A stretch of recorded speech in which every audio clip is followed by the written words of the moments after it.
Hello and welcome to yet another cast.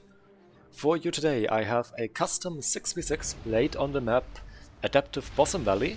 Never really played this map, and I can already tell you this will be a long one, so get something to drink maybe. You may have already seen the video length. We will witness extreme slowdown and stuff like that. But yes, we have, as per always, Team 1 up in the top, Team 2 down in the bottom, or down in the south, and Team 1 up in the north. And let's introduce the players with the westernmost slot for Team 1. In yellow, going Aeon and opening first air, we have Forever Nia. Then, to the east of that, in hot pink, going Cypher and opening first land, we have Iostrom. To the east of that, in red, also going Cypher and also opening first land, we have Derby. Or Derby 1985, but I'm just going to refer to them as Derby. To the east of that, in Burgundy Red, going UEF and opening first air, we have Prince of Wrath. Let's see how wrathful they will be. And to the east of that, going in grey, going Cyber and opening first land, we have Spectre Slave. And last but not least, for the northern team, in this greenish grey, this very dark color, we have C2118 Freedom. I am just going to refer to them as Freedom, going Aeon and opening first land. Now, for the southern team, starting on their easternmost slot. In this fecal brown, going south and opening first land, we have Maverick. We already featured last cast, I think, and I already made my statements about their wonderful personality. More of that later. If you pay attention to chat, that is. Anyway, to the west of that, in white, going Aeon and opening first land, not first land, first air, we have Cobra Commander. To the east of that, going Seraphim, in orange, and also opening first air, we have MM Pecco. I might just refer to them as Pecco.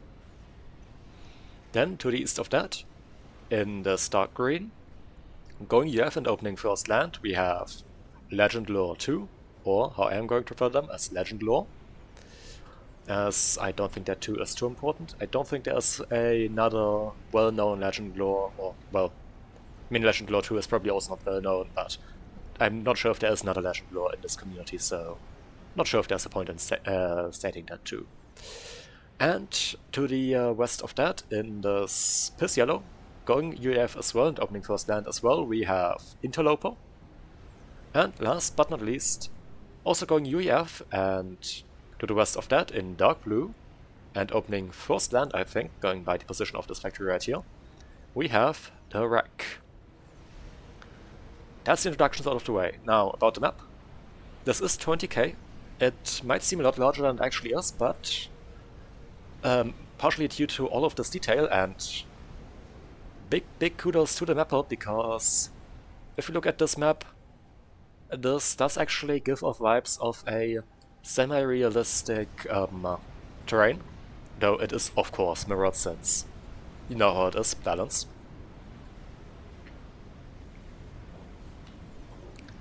But other than that, 20k, bases are relatively close by. Like half of the map is probably behind the bases, meaning that I would expect this distance to be around 10k. That does allow the players to build up large bases behind the front line in safer areas, also with a bunch of safe expansions, and also ensures some quicker start of the action. We already see, by the looks of it, large energy drops out from Prince of Wrath onto this plateau, grabbing the max here, getting a factory. On this side, Interloper moving up there with the ACU. And big thing to point out about the balance of this game, we are at 93%, but thing that I haven't pointed out yet is that this is a mirror balance situation. So we have Forever Nia right here on the eastern side for the northern team against the Wreck, the southern team's highest rated player, and not only the southern team's highest rated player, but the highest rated player in this game at 2200. Providing a very large rating difference there. While on the southern side, on their easternmost slot, they have Maverick, at 1200 up against Freedom at 1800. And believe me, Maverick will be bitching about this a lot. Just to point that out. They will be very unhappy about the situation. But due to this being the case on both sides, this is still very much balanced. As that will just ensure sort of a circling, since on paper that will just ensure a circling action. How that will unfold, you will have to see. Now, NG drop out from Spectre Slave to the front line, probably to get some reclaim. Did not talk about reclaim on the map. I just realized. Let's get out the bar. Currently 40k reclaim left. With already around 23k reclaimed, I'd say. So looking at a total of around 63k reclaim on this map. Quite a lot to go around. So we can expect some nice and early ecoing. Going back to the game, we have a push out from Legend Lore against Prince of Wrath, who is currently going drone, and I just realized I did not enable my minimap. Was able that to make some screenshots and forgot to re-enable it. Right, there we have it. On its usual position. But yes, Prince of Wrath actually going for both shoulder drones. Those upgrades are relatively cheap and do provide a bunch of additional build power, so quite nice to pick up.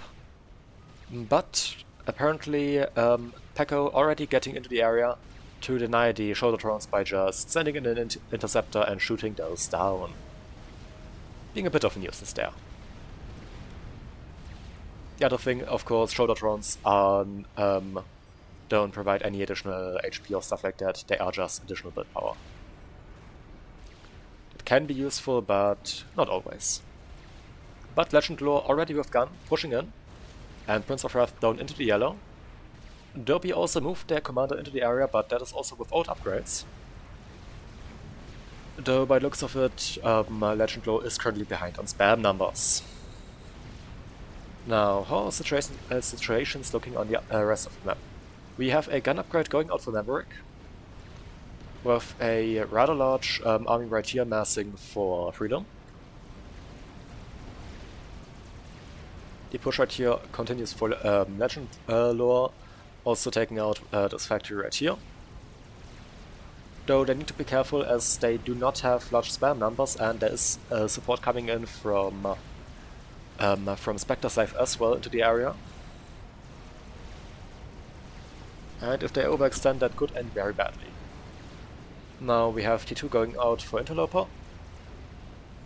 And currently the wreck not being too aggressive, giving their opponent some time to build up, I guess. Okay, gun speed now going out for Corporal Commander as well, and Maverick going straight into Nano. So I guess intending to stay aggressive with that commander for a bit. Though at 8 minutes, that's no longer that early for this upgrade. Introductions did take a long time because it's a 12-player game. And currently just utilizing a bunch of Suis to pick off a few of these mantas. Light skirmishing going on there. On this side, attempted run by the looks of it against Pecco out from Prince of Wrath. And Prince of Wrath does seem to have numbers, though Pecco is coming in with the ACU, building up some T2PD with a T2 upgrade on that commander.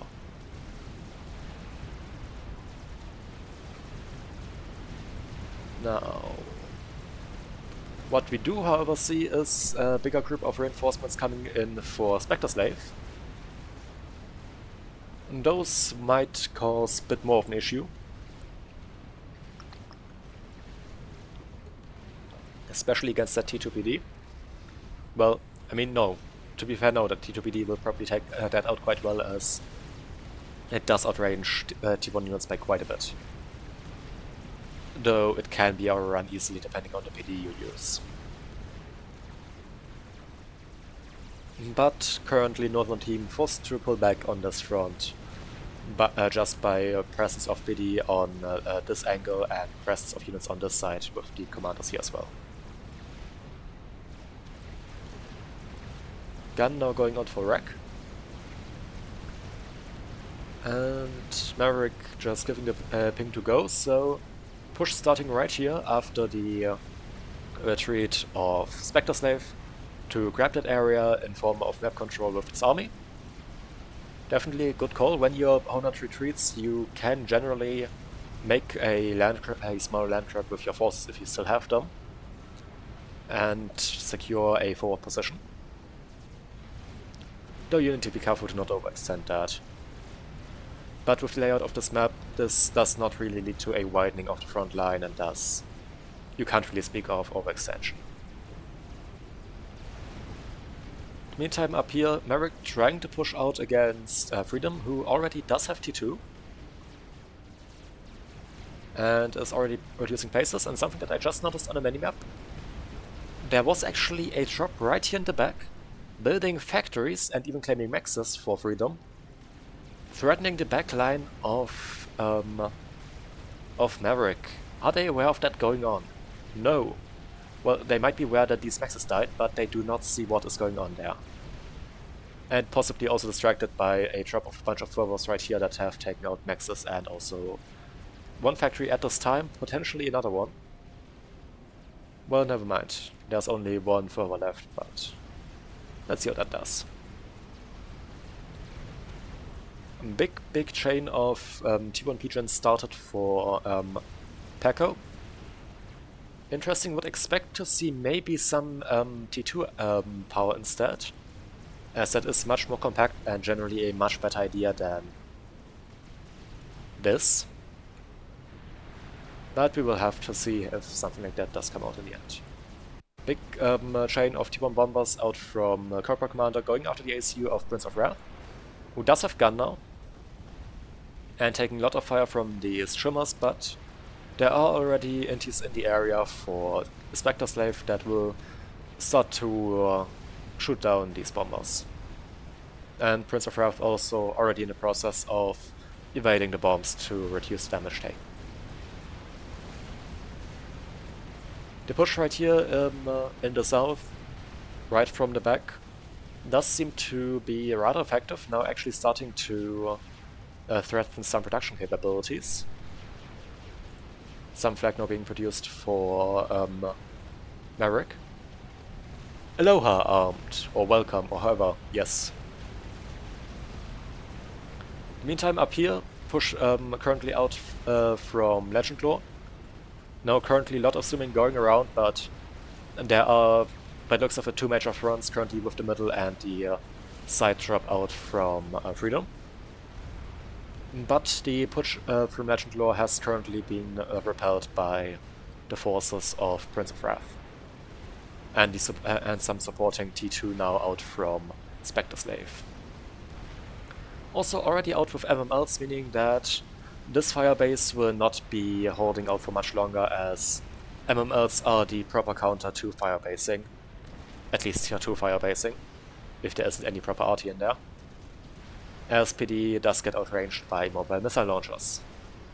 And those missiles being cyber in nature also provides the extra threat of them being a lot harder to shoot down, since a Buskill only targets a single missile doing a single, well, damage thingy onto the missile. Though on cyber missiles those will just split into 3 when that happens, meaning that you need 4 shots to shoot down any cyber missile. Which makes them really hard to counter in number. As you can see, and the number right now seems to be increasing. Though the singular missiles will do reduce damage, they still do damage. There are no flapjacks out to counter, and those do start to deal damage against these Vipers, as well as some PD that was creeped forward. That definitely needs to be a priority target. Though currently the target seems to be Buskills to take out the ability to defend against that. Hoplites starting to push in now to pour in their own damage and maybe deal with the PD and the supporting army. Most likely also the biggest target right now, the Flapjacks.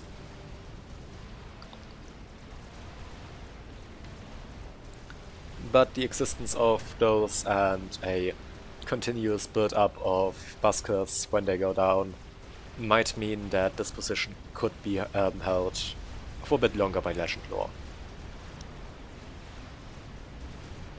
Looking on the minimap right now, it does seem like the position out from Freedom down here has been properly noticed, and there are no units dispatched to take that out. Though we see a larger scale T2 push currently out by Freedom on the front line. But this front does seem to be solidifying now, so I will be switching over to this area right now to see how it's going. It's a bunch of places pushing in, with a bunch of Xylems that are currently not active. I'm not sure why this one isn't regenerating. Might have been switched off, don't know. But that does seem interesting.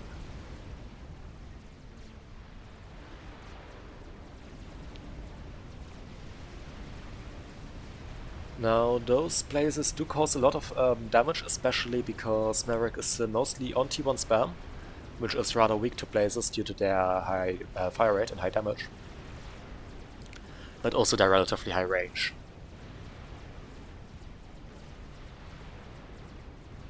We will most likely see T2 Maxes going down here. This army right now currently just AFK, potentially moving up very soon again. And build power in the core base now taken out by these blazes. We might even see a T2 Pigeon going down to this. Though there are no Ilshvas coming in and a supporting army from Corporal Commander being pulled back from the front to support. And there's the bitching that I pointed out a bit earlier. Though, as already said at that point, it's important to say here that this is a mirror matchup and Forever Nia is looking even worse when it comes to that.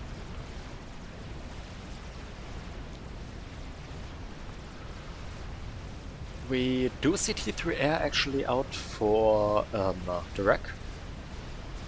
And going back here for a moment, that push did actually take out the T2 Pigeon. And seems to is also very likely to take out a T2 Max. Maybe even two. Well, one for sure. And the second one seems to survive. Though the ones up here also died, so definitely big damage done there. But yes, Drake does have T3 Air and also a pretty established T3 aggro at this point. How is this looking for Freedom? Freedom with a slightly, well, not slightly, significantly less developed aggro, also at T3. Currently it's still building that up and with a comparatively small T3 air presence. In the meantime, we have Direk pushing out and harassing with a bunch of broadswords. Taking out build powers, killing off Nexus, and being a just a nuisance in general.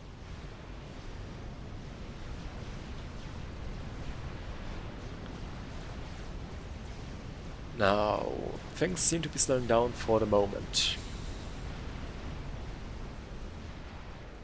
Direct currently still mostly focused on air, not really with that large of a land presence. To be honest, I suspect that Forever Nia could have probably just pushed Direct hard and maybe could have broken through.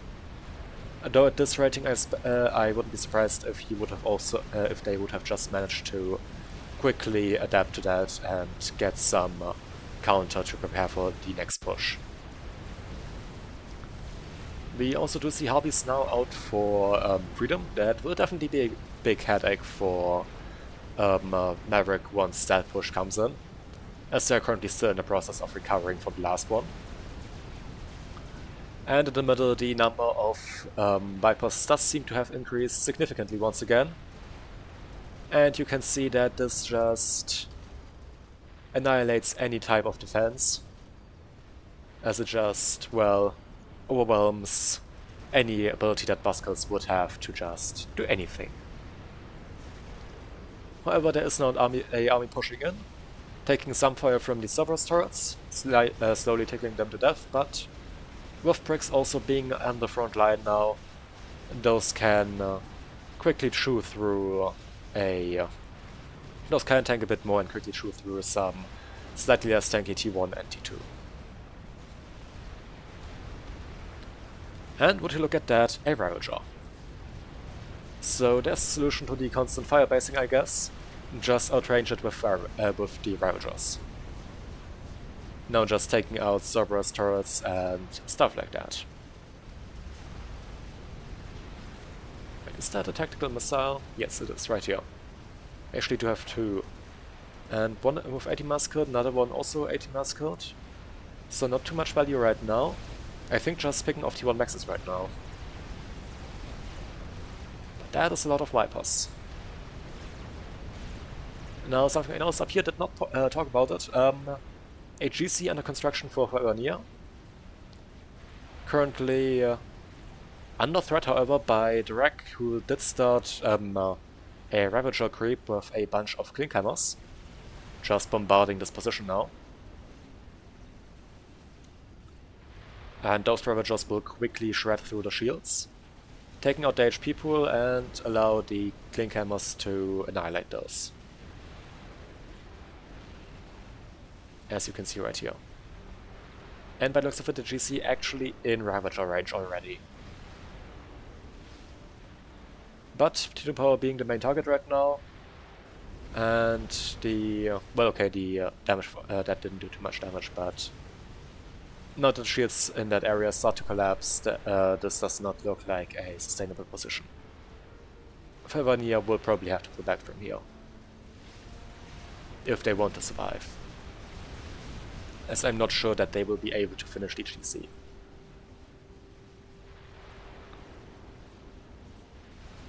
Not under this kind of fire. Now, push in the middle does continue, now also with Ushuas out from Peko, supporting the area. It seems quite chaotic right now, and it's just a massive no man's land with a whole bunch of reclaim that isn't grabbed by anyone because it's technically in BD range of everyone. And never mind, the GC does actually finish. We do get that notification for that, and it is pushing in. However, we are already looking at 5 Ravagers. The last one will most likely not finish, but we have a bunch of broadswords in the area that do pour in damage. The RT1 bombers coming in, trying to take out the Ravagers, I suppose. Just shot down by the ASF force of Direk. But that GC not holding out very well, taking a lot of fire. ASF for Prince of Wrath coming in, trying to take out the broadswords. And succeeding in that, for the most part. Some SAMs in this firebase now being built up to take out the rest.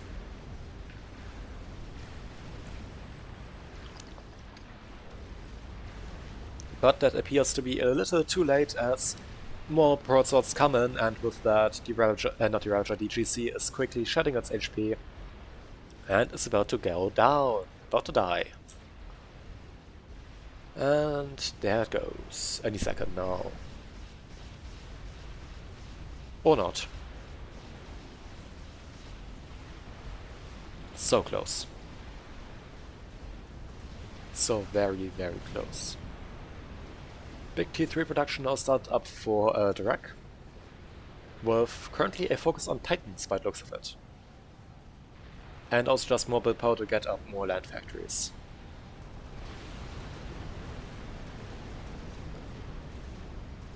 God, those are so many Vipers. Let's just take account of... how much does Spectre Slave have? We are looking at 12 Vipers for Spectre Slave. Another 16 out for Prince of Wrath. And, by the looks of it, 3 more for Derby. So, yes, a lot. Also, where did Prince of Wrath get the Siphon from? Were they gifted Siphon Tech, or did they just get the units gifted over? I think they were just gifted over the units, as they do not appear to have any Siphon factories. And they are UEF. But Percival's and Titans tried to push in to take that out, but we are already seeing bricks on the field for Spectre Slave now defending the area, or countering those Percivals, meaning that there is already the counter in place that you would like to see against that. Also good use of parashields to increase the HP pool of the C2 army, making it more survivable at this tier 3 stage, especially against these Percivals that would usually just shred them.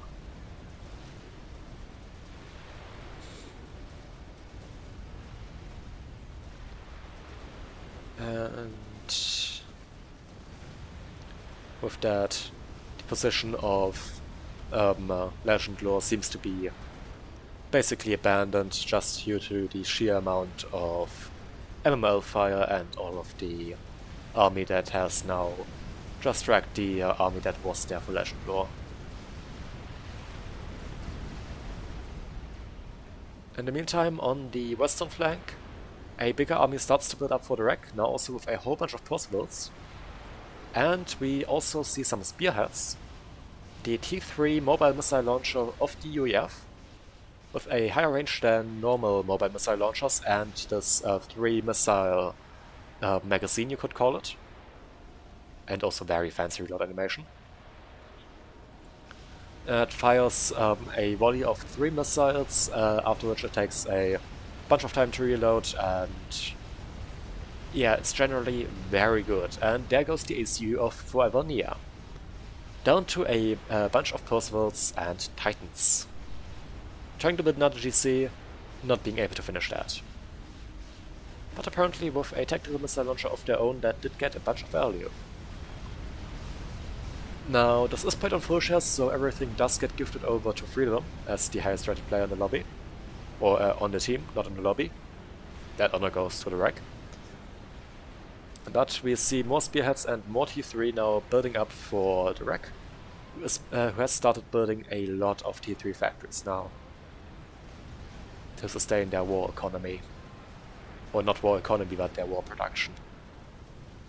Also a bunch of T1 factories, I guess, just to get reclaim engineers. Because there's a bunch of reclaim to be got here, and I think those are tier 3 factories now queued up at the front line. So definitely more frontline build power going up. And in the middle, the push continues, just with a large bombardment from MMLs. Making it very hard to defend, as that amount of firepower will just break through any kind of defenses, meaning that you can't really stabilize the front line with any kind of static defenses, and even mobile and even units will just take a lot of fire if you don't micro them properly. I did just see an artillery shells, so yeah, there are some T3 mobile RTs in place to try and counter that.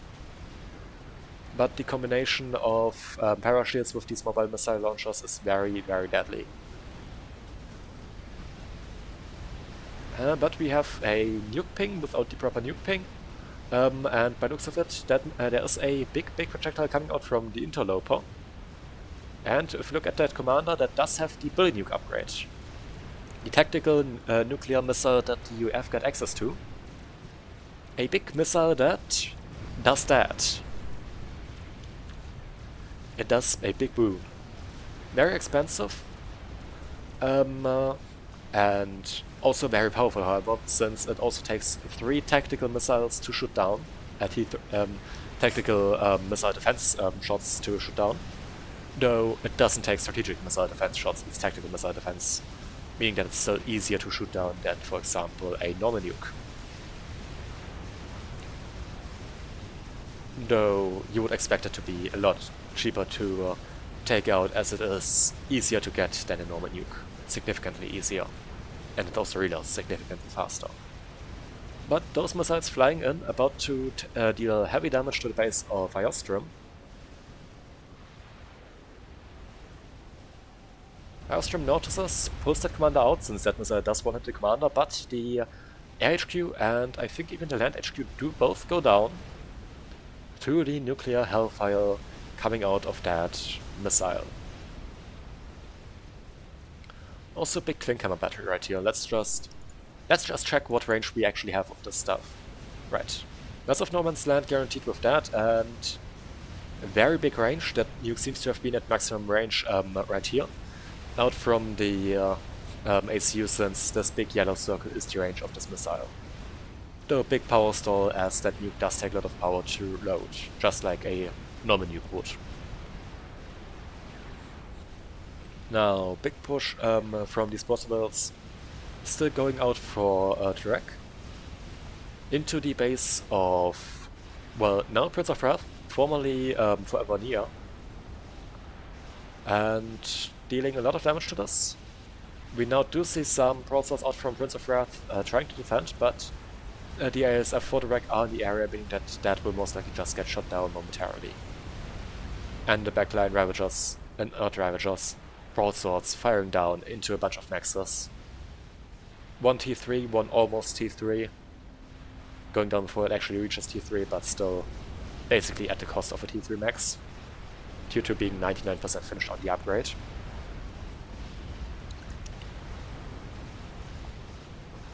And a lot of spearheads, providing a comparatively dangerous amount of firepower to the whole mobile missile spam that we already noticed on the front line here. And with a look at that, we also see combatant Zakus. The Cypern special Zaku getting a normal gun upgrade, that if I remember correctly increases the base damage and the range, and also a stun, a EMP cannon. That just stuns units up to T3, no experimentals, but I mean that would be a bit overpowered. Though it's not the Rambo preset that also gets the nano upgrade, which has something like 400 regen. Or even worse, the cloak upgrade, which does not provide any regen but makes your ACU an impossible spot without the Omni coverage. In the meantime, push right here does continue, and there is Micloud in the area to defend, but we do see a lot of spearheads and a lot of Percivals, so I'm not sure how that will work.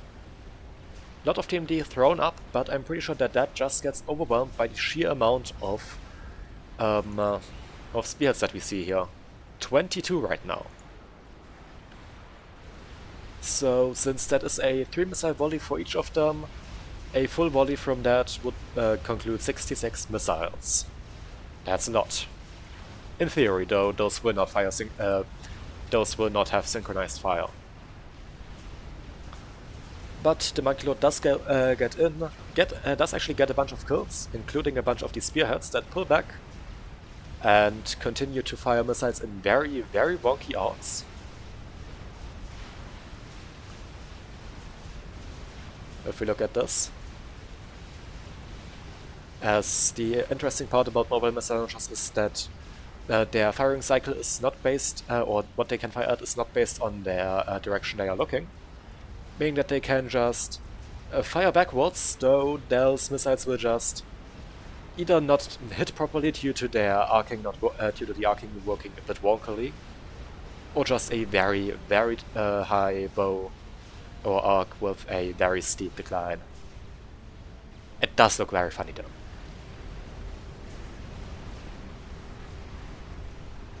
But those Zakus also right here, if we go back to the middle area, very powerful. There is a Maglev now also in the area. So, middle area now seemingly under control of the Northern team, who also seem to have gotten most of the reclaim.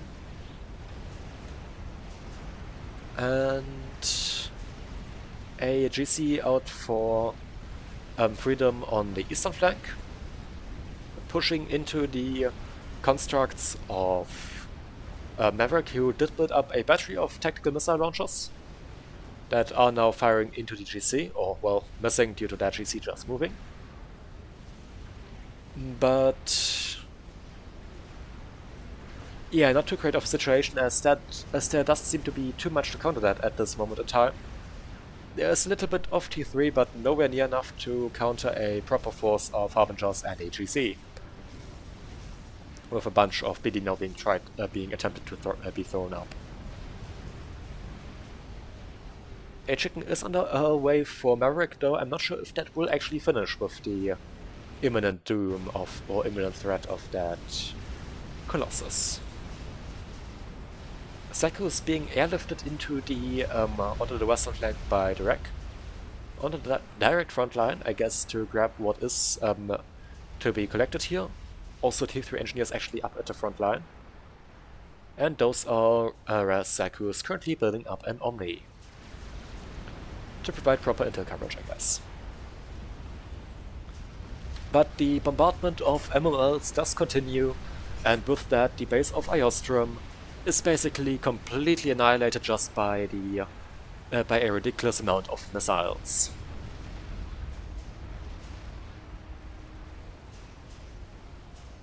I think also that due to being UAF missiles, those actually take 2 shots to be or 2 TMD firing cycles to be shot down,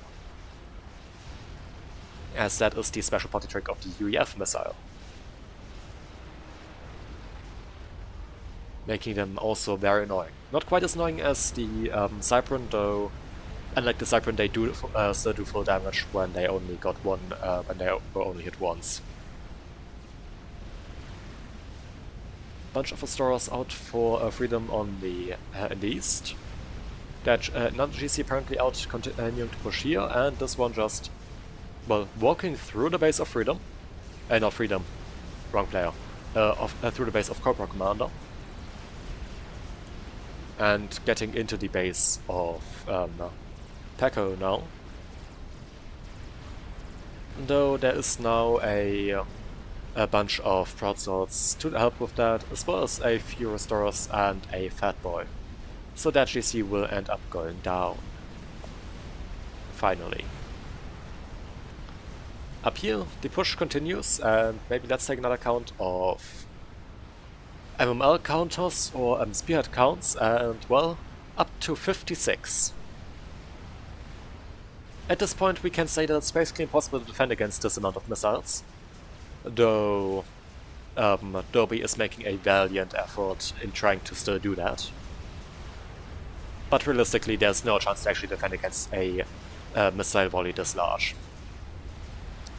These monkeys just taking a lot of fire, most likely about to go down, just not even due to normal direct fire units, but just due to all of the spearheads.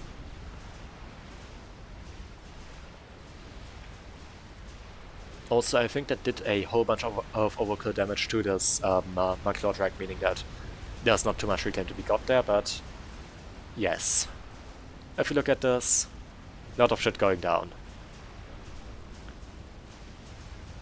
A large group of bounces out for Spectres left to try and defend against the air presence of the rack. It might work out. And up here in the north, Iostrom trying to get up some BD to defend, but, well, BD ain't defending against that. God, this is a ridiculous amount of missiles.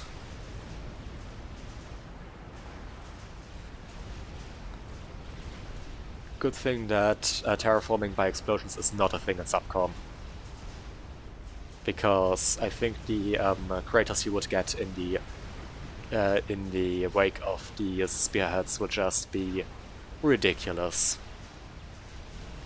and almost unrecognizable from the original map.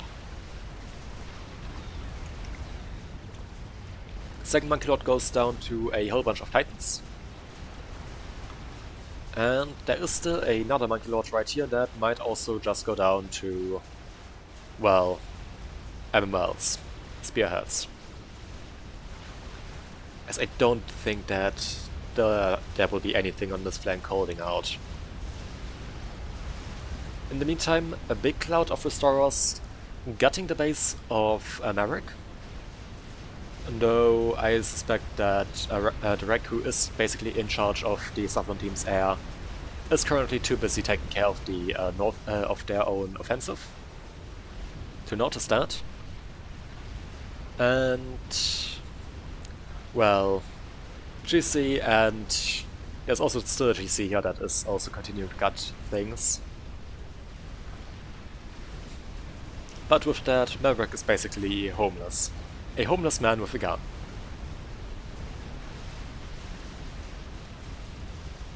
Dear God, the missiles. But actually AA missiles now as well, because, God, this looks ridiculous if you just look at all the shell tracers and projectiles. But yeah, also a whole bunch of AA missiles due to all of these bouncers firing into the air force of the wreck.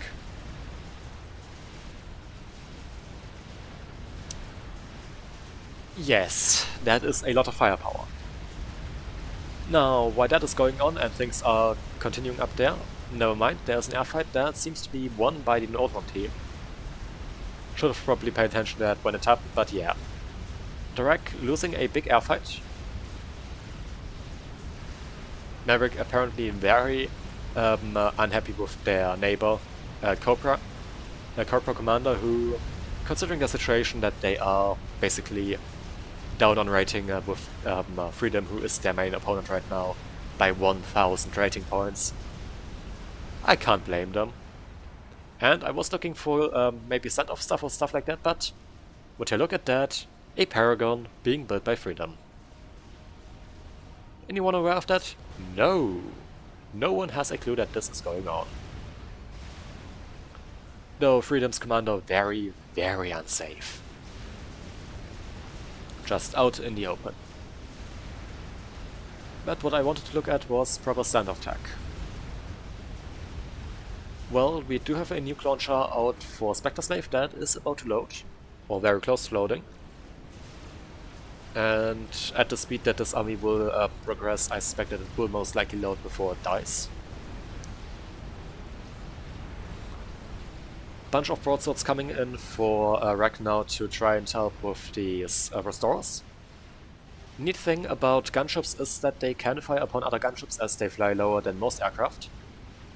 And that makes the big party trick of the restorer, their massive AA guns, or their amazing AA, a bit, well, not completely pointless, but it makes them less effective when fighting other gunships, since their normal DPS is relatively low of their normal direct fire gun, compared to the direct fire gun of other gunships being relatively good with bad AA. Meaning that broadswords especially generally tend to trade quite well into restorers. I mean, not perfectly, but still quite well. Now, what we can look at... Wait, Cougar firing cycle? What Cougars? Did I miss Cougars? Or are you referring to this? Because those aren't Cougars, my friend. Those are Spearheads. Ah, there were Cougars targeting...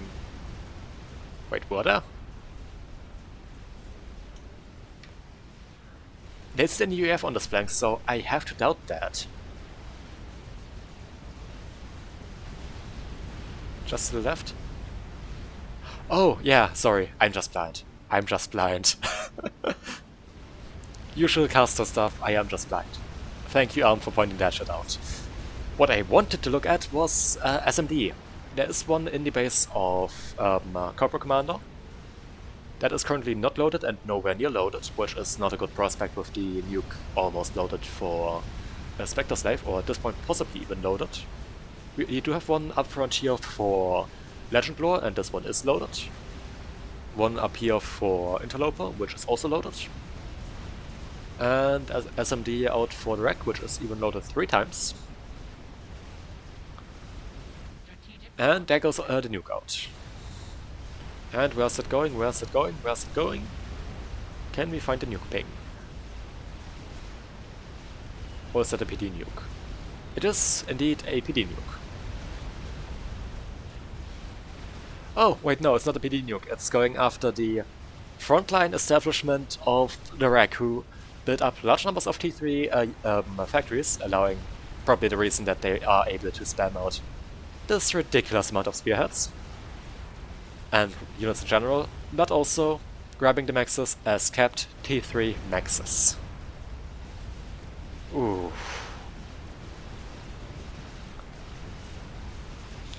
But broadswords being utilized currently by Prince of Wrath to force the units of the Wreck back a bit.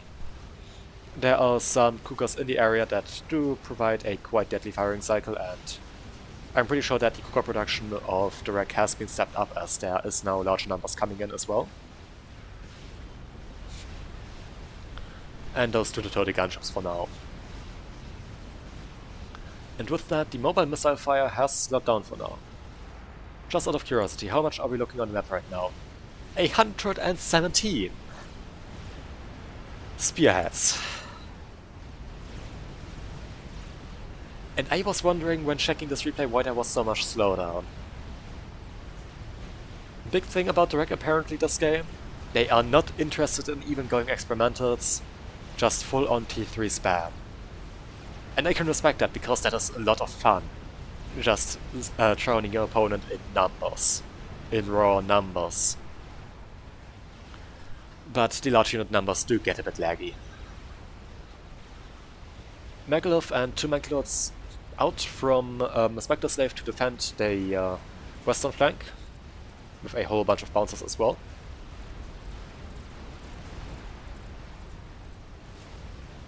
And... well, yes, their range is currently enough to push back the spears for now that are not targeted on that stuff. Is the wreck aware of that? No. Right, the Omni was up here as well and it did die in that nuke explosion. So they currently do not know what's attacking them. Well, they probably do know, but they don't know for sure. Meanwhile, a bunch of Restorers going after the AC of Maverick, once again. Right, no, last time it was the main base of Maverick. And I just missed the amazing Cougar firing cycle. But there is actually a chicken out for Peko helping defend. Though we do see a very large number of T3 and... never mind, not actually that large of a number. We do see a bunch of T3. Though there are now also Percivals and Titans out from both the Wreck and Legend Lore to defend the area as well. To help out. Now, how does the Paragon look? It finished. And shielding is being thrown up. And that ACU just sent into the middle of nowhere without any protection. Questionable move. There is a salvation currently underway for Freedom as well. So they are now going for proper standoff. A second Paragon, I guess as redundancy, queued up. And just the bakery has started mass producing donuts.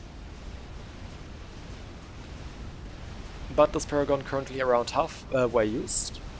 The way Paragon works is that it always scales to give the player who holds it a economy situation of plus 20, or a balance their mass at plus 20.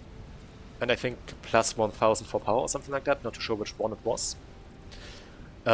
Basically just adjusting, I think, every second or so. So you do need some storage to just keep up with that, to deal with fluctuation. But it does cap out at 10,000 mass. But until it gets there, it does... well, you can basically always calculate with 10,000 if you use it, but... until it goes there, it does scale to, I guess, reduce the amount of mass wasted on your end screen. Second Paragon already underway. And experimental finish, that was a salvation. And with that Paragon, Freedom can basically do whatever they like. As they are single-handedly currently out equaling the entire Southern team, just due to that one Paragon. In the meantime, on the push of the wreck, that is now moving towards the middle area at a rapid rate. No amount of TMD is enough, as there are now just Titans moving in and, well, MMLs, a lot of spearheads. Wait, is that a reclaim animation from the hives? This reddish beam, because I've never seen that. I thought hives had the same reclaim animation that other stuff gets as well. Though good on them that they have the presence of mind to reclaim units. Oh wait, no, that's not a reclaim, that's the capture command. They are trying to capture the units. That's what's going on. That makes much more sense. Because I'm pretty sure that does actually fit. But they do go down, and thus they cannot finish that. Fatboy tried to be used, as well as Ravagers and, well, lots of TMD to defend, but once again, no amount of TMD can save from this. Big amount of T3 now, of Percival's primarily now also being ferried over by Interloper into the northern area to just provide support. As the front line right here is basically impassable due to a bunch of reinforcements, primarily artillery now, but also just PD. And pushing through the north seems more effective. We do see Megaliths now coming in to try and help as well. A large number of broadswords, and we're down to -2. With approximately 6.4 thousand units on the field. I'm not surprised. That is a lot of units that we are currently seeing on the map.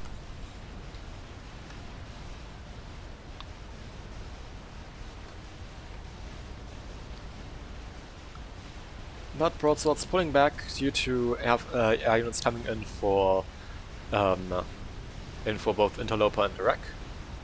Trying to go for the air fight.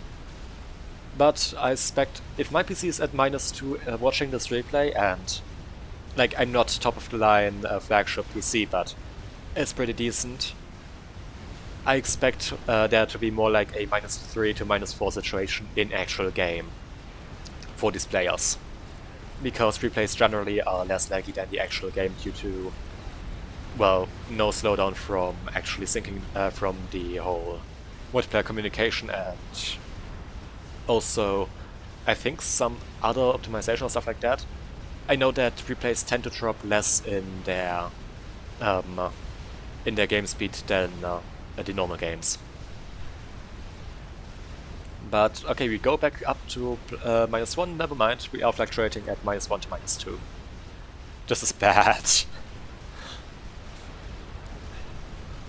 And the, well, this base, I don't even know who it belonged to, because there isn't much left of it.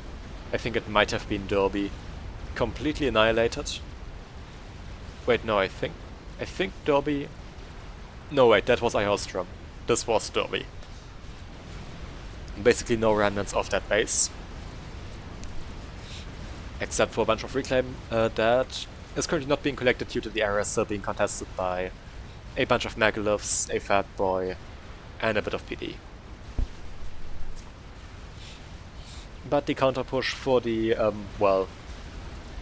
Can we talk of the northern team, or is it more like the northeastern team now? And just currently denying the push to continue taking out Percivals with these Monkey Lords and Megaliths. And also a very large number of Restorers. Though a bunch of Cougars also firing into those, slowly taking those out. I'd say that Flag is probably more effective against a cloud this big, as it does technically have less DPS than the T3AA, but it does have AoE, meaning that close by clustered units generally just get completely eviscerated by it. Big firing cycle now coming out from these bouncers against the Air Force of Direct that was trying to deal with the Restorers, but forced back for the moment due to both bouncers and Restorer AA.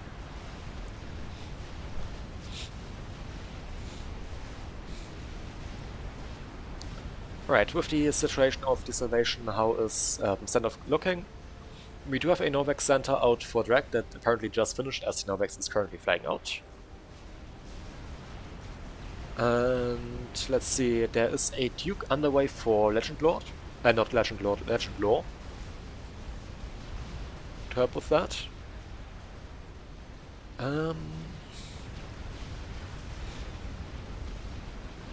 Let's see, anything else? Anything else? Not by the looks of it. Not right now, at least.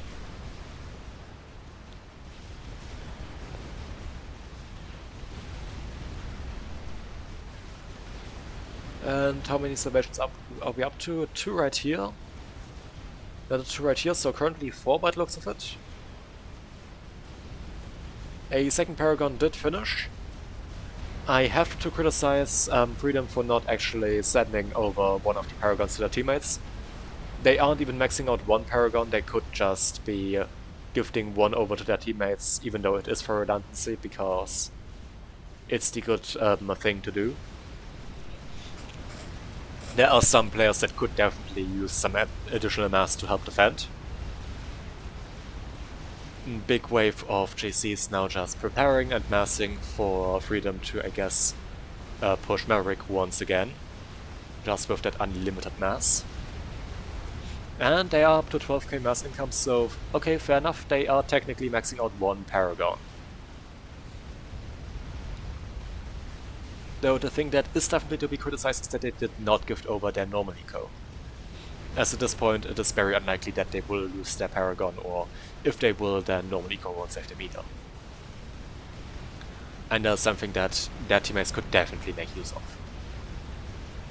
Something that you generally do see quite often, just the normal mask being gifted over as it's no longer necessary, but oh well. I feel like the majority of the army now for direct consists of these MMLs. And I mean, we do have a bunch of buskills here, but those missiles are just still landing. Another nuke going out from Spectre Slave. And again, after the expansion up here for Drek, who did not build a SMD up here, though they did build another Novax. And they start building a Duke. Interesting, interesting, interesting. Second Novax finishes up here. And with that, Freedom does definitely need to be a lot more careful, as that ACU does not have any survivability upgrades and is nowhere near any shield. Even one Novax will just wipe that ACU. And, well, okay, this is on full share, but basically the once the artilleries get gifted over the salvations, they will need to retarget as they get back to their starting position when they that they have when they get built. Meaning that they will have to realign, which does provide a bit of additional time. And also, of course, just the confusion with everything being gifted over to either Spectre Slave or Prince of Wrath in that case. Now, Scathers also being built by Freedom, in addition to more Salvation. But looks of it, the satellite currently focusing on the Salvation instead of the ACU. I'd say probably a big misplay, as just the macro ability of Freedom right now would be pretty useful to just get rid of. Bunch of strats built up trying to go in, but there are the bouncers moving in. They were also noticed, so ASF are countering those, and with that, the strat snipe goes down before it even gets off its first pass. But even then, it's now 2 Paragons, with a third one still underway. You don't just strat, that's getting increasingly hard to strat snipe. Also, large mall has been started right here. So interesting to see that Freedom still has not moved that commander into safety.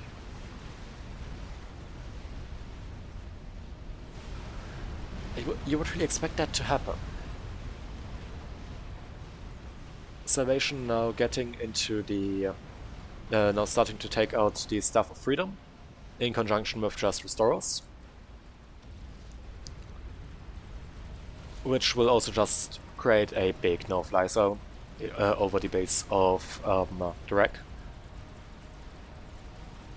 due to the amazing A of Restorers, but taking out the integral eco.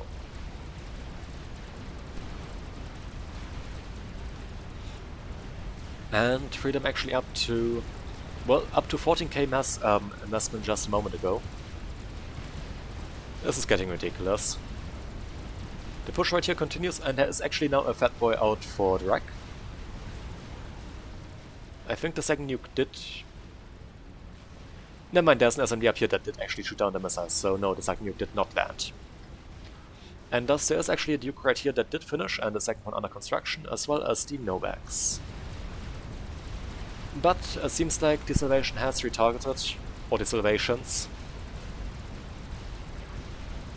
Dobby pointing out that that commander should probably get safe. Well, still no reaction out from Freedom. Bit questionable. But the Salvations start to target down the Duke and Salvation, not Salvation, Novex right here. And with that, yeah, shield collapses, and the sheer amount of Salvations will quickly just shred any build power in the area. Direct annoyed about the construction of the Paragon, I suppose. And also pointing out that they were never interested from the get-go in making Game Ender. Something I can respect, as Game Enders can be boring if you just rely on the Game Ender, though. Looking at what's going on here, there is still land activity and also of course the activity with the gunships going on from Freedom. So they are also still backing it up with traditional kinds of units.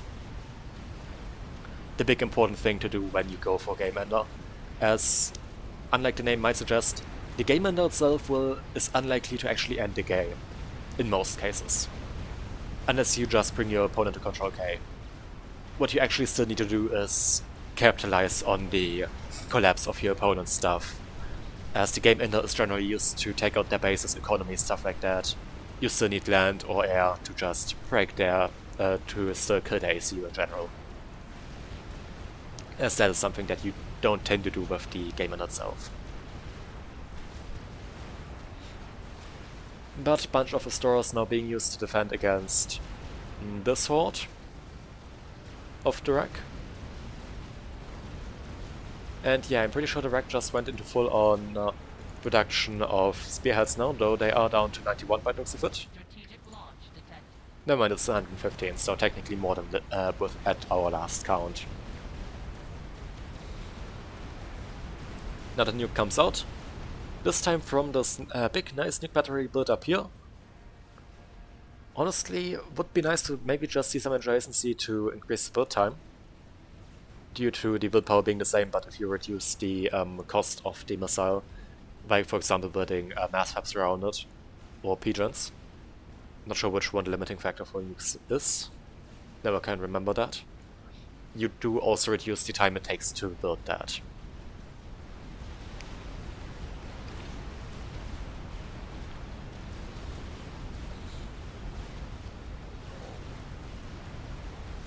But, well, big army of Megaliths now also built up by Spectre Slave.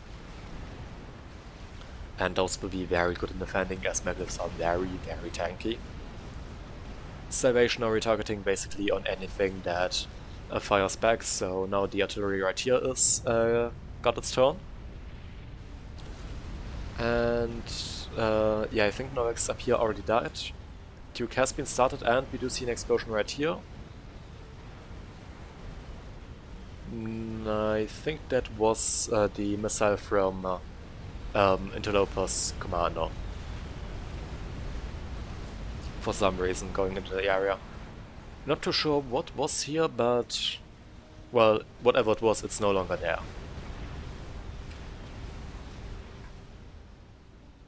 I do see a few big wrecks start. Ah, yeah, those seem to be Psychos, and looking through the smoke, I think those are Aeon. So what I expect to have happened is that Freedom got teleporter on a bunch of Psychos, tried to do some shady shenanigans, and got nuked in return. Or got those nuked. Yeah, it's definitely an Aeon chassis. Have to zoom in quite a bit to actually see that through the smoke cloud. But Salvation Fire continues, the forward fire base now for Legend Lore going down as well. So this is only a 20k map, the Salvation can reach anything on this map, as you can see. Wait, that only has T1, let's get T3 energy to see what if there's actually a position where you could reach the other corner, but no. Like, even if you go out far like this, it doesn't matter. I think it's something like 40k range on the Salvation, can't remember, might be more. I think game ender range becomes noticeable on 80k maps and some 40k maps, so something in that ballpark should be right. But the Scatfest finishes as well now. Starts firing. Second one already started. And now just the nuclear wipe starts. Freedom saying that they are maxing out 3 Paragons. Maybe they were a moment ago, but currently they are not there. They aren't even maxing out 2.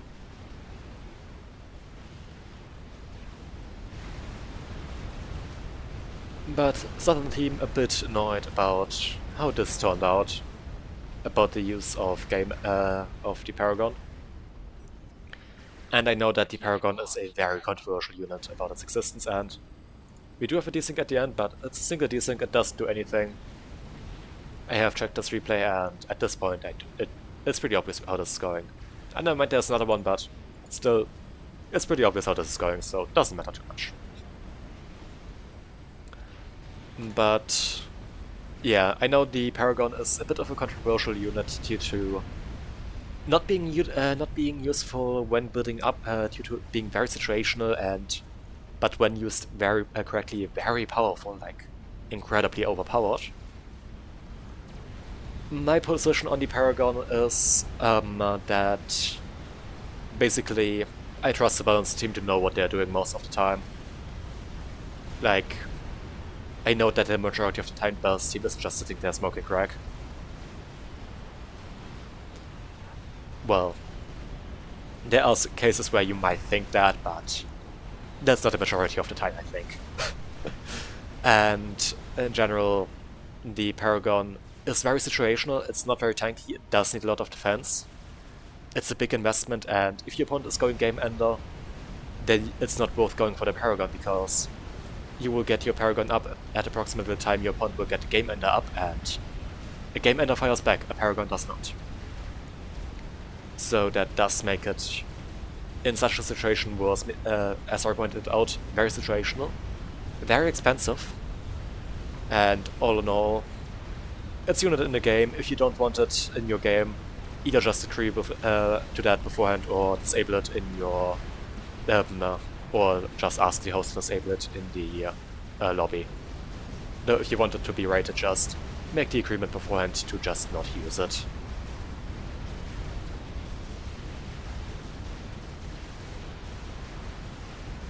But I still see it as a legitimate unit when used. Though, once again, you have to use it properly, because otherwise it's completely pointless.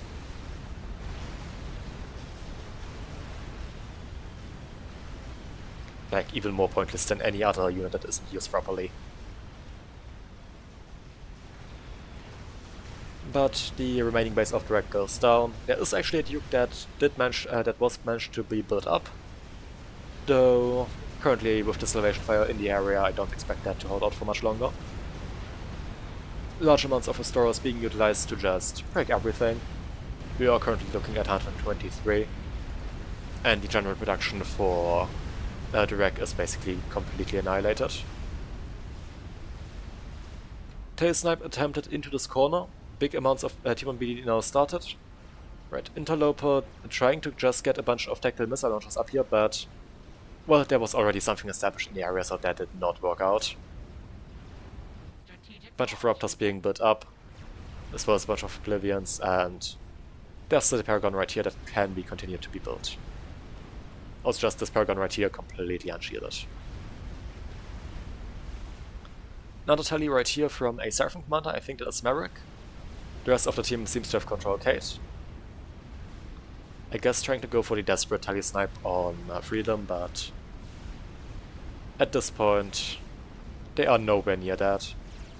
Also, probably at a bit of a time issue since they have the gun splash upgrade but not gun speed. In that they have the normal gun range that you would get on the baseline ACU with increased damage and increased splash damage. But also, Freedom did move out of the area, so they do not know where the ACU actually is. And Restore's just flying overhead now, taking out the ACU.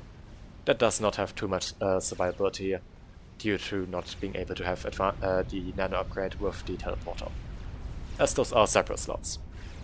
But Restorer 0 in, and there it goes. And with this, I hope you enjoyed this. At only 1 hour and 12 minutes game time, this wasn't actually as long as I expected it to be. On my side. But yes, I hope you enjoyed. This was streamed live on Twitch. Link to that will be, as per always, down in the description. Just like link to replay, fav, and likes. You know the deal. But yeah, if you want to be notified when I put unevitably put out...